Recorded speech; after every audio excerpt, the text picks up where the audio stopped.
नमस्कार दोस्तों, आपका स्वागत है। आज जो हम कहानी देखने वाले हैं दोस्तों, वो एक सच्ची कहानी है। ये जिस लड़के की कहानी है उसका नाम है एरिक मेडहस। इसके बारे में हमने बहुत सारी बातें देखी है। उसने एक किताब लिखी है दोस्तों, माय लाइफ आफ्टर डेथ। तो उस किताब में जो भी मुझे महत्वपूर्ण मुद्दे लगे, जो भी महत्वपूर्ण उसकी कहानियाँ लगी, वो मैं आपके सामने बीच बीच में रखता हूँ।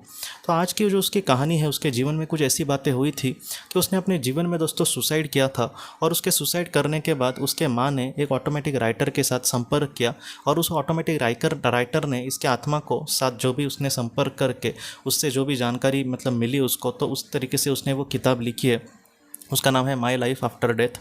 तो इस किताब में जो एरिक है उसने ऐसी बात कही है कि उसने सुसाइड किया था अपने घर पे। और जब उसने सुसाइड किया तब वो ये कहता है कि उसके अगले ही पल में उसके शरीर ने मतलब शरीर से वो बाहर था। और उसके बाद दोस्तों वो सारी चीज़ों को देख पा रहा था, जैसे उसके सुसाइड करने के बाद पुलिस कैसे आ गई, उसकी लाश को कैसे लेकर गई। बाद में इन सारी चीज़ों को उसने देखा। और बाद में दोस्तों जब उसका फ्यूनरल था, उसका जो अंतिम संस्कार है वो जब था, तब उसने कुछ ऐसी बात कही है कि वो वहाँ पर उस मतलब सामने के जो मतलब अंतिम संस्कार था वो उसका चल रहा था। और उसमें दोस्तों वो इस तरीके से बात कहता है कि उसमें बहुत सारे लोग वहाँ पर आए थे। और वो जो सारे लोग थे वो आपस में क्या बात कर रहे हैं इसके बारे में, या फिर आपस में वो किस तरीके से मतलब उस उनमें उनके अंदर किस तरीके से भावनाएं हैं, तो वो सारी इस तक पहुंच रही थी। मतलब एरिक हमसे ये कहता है दोस्तों कि उसके अभी सामने समझो 100 लोग वहाँ पर है जमे हुए। तो वो 100 लोगों के मन में क्या चल रहा है या फिर वो 100 लोग किस तरीके से बात कर रहे हैं, वो एक ही समय में उसको पता चल रहा था। जैसे मैं आपको एक उदाहरण देता हूँ कि 3-4 लोग अगर एक साथ हमसे बात करें तो हम समझ नहीं पाएंगे बातों को कि इससे बात करें कि उससे बात करें, किसकी बात को मतलब मैं स्वीकारूँ या फिर किसकी बात को मैं समझूँ। ऐसी जो बातें होती है वो बहुत मुश्किल है समझना।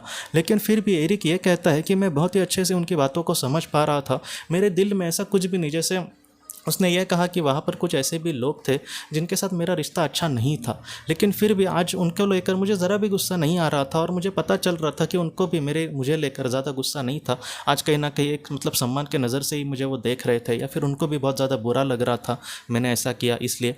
तो इस तरीके से एरिक ने अपनी बातें कही है। और ये जो बात है दोस्तों, एरिक ने यह भी कहा है कि उसने मतलब जब उसकी आत्मा शरीर से बाहर निकली तभी उसको यह लग रहा था कि उसको कोई लेने के लिए आया है, लेकिन इसका मन जाने के लिए उस वक्त तैयार नहीं था। इसके लिए इसके मतलब विचार को सम्मान दिया गया, उसको ज़बरदस्ती नहीं किए जाने के लिए।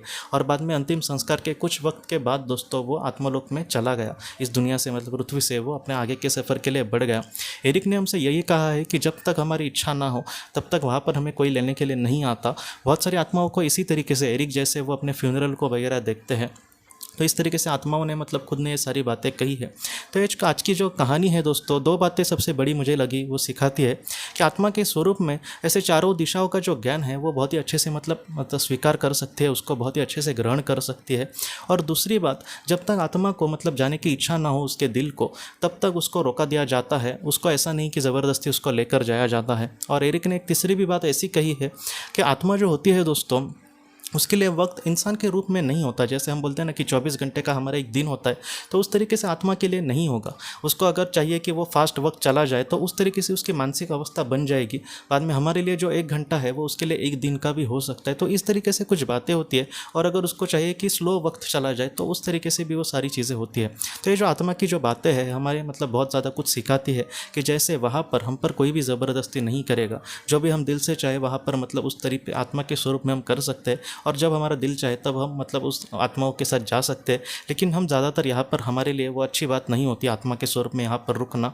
और वो जब मतलब उनको भी पता होता है बड़ी आत्माओं को कि इसके फ़िलहाल कुछ अलग मतलब उसके विचार है, वो मतलब धीरे मतलब इन सारी चीज़ों को सीख जाएगी। और बाद में वो उसको मतलब बीच बीच में ऐसे लेने के लिए आते हैं।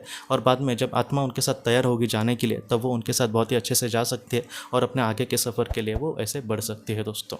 तो दोस्तों हम अपने अगली वीडियो में किसी नए विषय को लेकर मिलेंगे। तब तक आप अपने परिवार का ख्याल रखना। आपका बहुत बहुत धन्यवाद। ज़िंदगी की रोशनी ये एक कंसल्टेंसी है जो ऐसे लोगों को मदद करने की कोशिश करती है जिन्होंने किसी अपने को खोया है, या फिर जो लोग अपने जीवन में बहुत ही ज़्यादा दुखी है। जो लोग इस संस्था के साथ जुड़ते हैं उन्हें पास्ट लाइफ रिग्रेशन की ऑडियोज़ भेजी जाएगी, जिससे घर बैठे वह पास्ट लाइफ रिग्रेशन का अभ्यास कर सकते हैं। और उन्हें 5 मेडिटेशन ध्यान की भी ऑडियोज़ भेजी जाएगी। और इसके साथ साथ उन्हें PDF किताबें भेजी जाएंगी जो हिंदी और अंग्रेज़ी में है, जो मोबाइल पर या फिर लैपटॉप पर आप उसे पढ़ सकते हैं। और 10 ऑडियो बुक्स भी आपको भेजी जाएंगी। तो दोस्तों, अगर आप इस संस्था के साथ जुड़ना चाहते हैं तो कृपया इस नंबर पे व्हाट्सएप मैसेज करें। आपका बहुत बहुत धन्यवाद।